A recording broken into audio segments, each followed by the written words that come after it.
Okay, this is hugely important. Make sure, because again, we're preparing the entire world, environment, body, everything, so that you can maximize sleep and the efficiency of cell production. So don't eat 3 hours before bed. Because why? Because that way the food's going to be out of the stomach, and you're not going to be spending a huge amount of energy.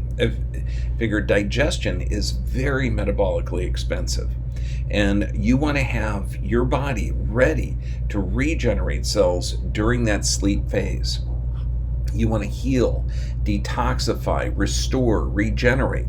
You don't want a lot of your energy going to digest the food and processing it. So about 3 hours before bed, don't eat. And drink, try not to drink at least an hour before bed.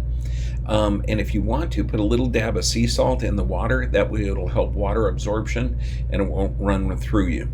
And remember, wear those nightshades, because your body goes through 90-minute cycles. And if your eyes open up, or if there's any auditory stimulus, like a dog barking or trash can barking, bam, you're going to be waking up. That's going to stimulate that fight or flight system, and you're going to want to urinate.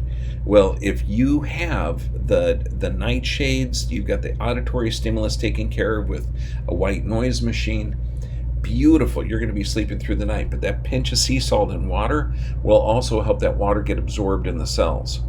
So no eating about 2 hours, 2 to 3 hours before bedtime. That way you can maximize tissue production, and you're not spending a heck of a lot of energy to break down that food.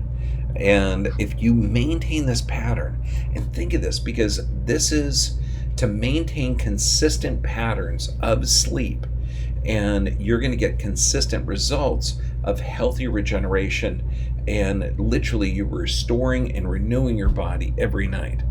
You're going to love this. Wait do you see how much fun it is, because this stuff really works.